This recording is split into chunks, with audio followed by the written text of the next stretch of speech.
Hi, I'm Bob Katz. I'm here to tell you how to make it big in the music business. Well, at least how to make your music sound bigger, wider, deeper, spacious, and better defined. Let me introduce you to the newest tool in the UAD arsenal, the UAD Precision K-Stereo Ambience Recovery processor. The K-Stereo is one of the most natural sounding analog-like processes you can ever apply to your sound. So let me start by telling you what the K-Stereo is not. K-Stereo is not a reverb. It's not an ambience generator. Instead, what the K-Stereo can do is enhance the existing ambience in an existing recording.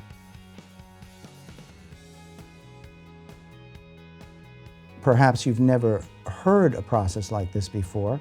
I thought I would show you some of the controls in the plugin so you can become familiar with them before we play any examples. When you first bring up the K-Stereo, it looks like this. The most important control is the ambience level. It's currently at 0 dB.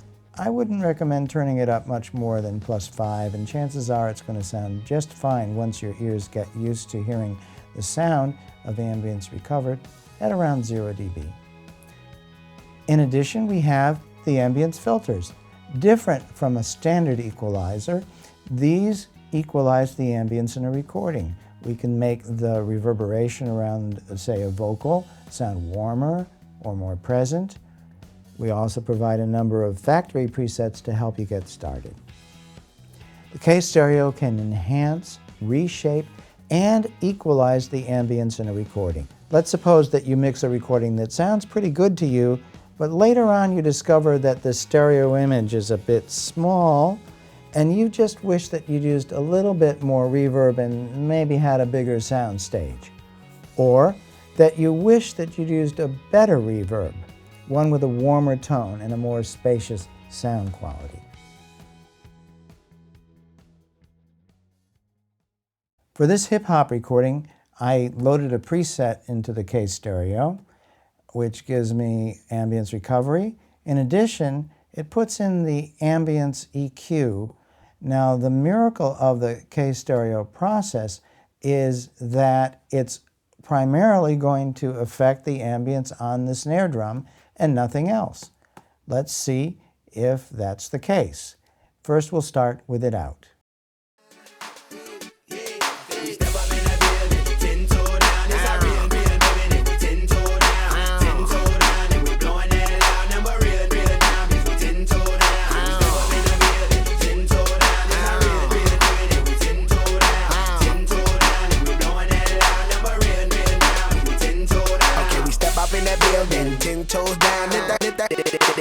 That go down on perk and it really get some shit go down. Let them know that they can get the whole round. Nice down. We finna thug it out. Yo, on the money route. All on the dance floor, pulling money out. I'm so hot on the jigger, I ain't coming down. Pretty cool, huh? Nice little hip-hop effect.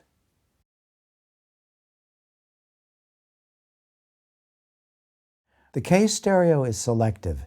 It can pick out the depth and ambience of instruments or vocals that have ambience in them while leaving the rest alone, within reason, of course. It's like you having a handle on the reverb returns of a mix after the mix has been made. If all the sounds in a recording are dry, the K-Stereo will not affect them significantly. So let's take an example now to show you what we can do with a rock group called Glass Hammer. The K-Stereo that I created for Glass Hammer has a little bit of a special sauce. We've got two ambience filters going. There's a low-cut filter to help keep the bass instruments sound tight, and there's also a little warming boost around 300 Hertz to help the ambience and help give a little bit more pop to the sound.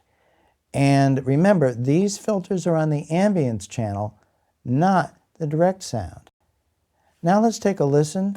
I'll take the K-Stereo out to start with, and you can hear it in and out.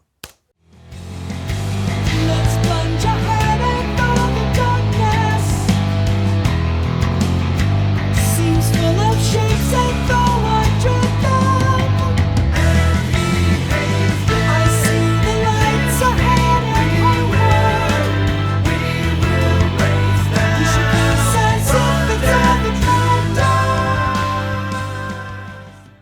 K-Stereo is the final polish that mastering engineers can use to help take a master from an A to an A+ grade.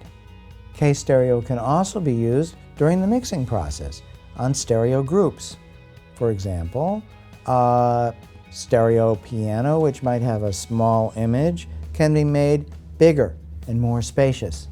Or use the K-Stereo on a drum bus to bring out the ambience of the room that the drum was recorded in. All right, guys, enjoy. Work to make a nice big sound. You'll have a great time with it. Let me know how it sounds to you.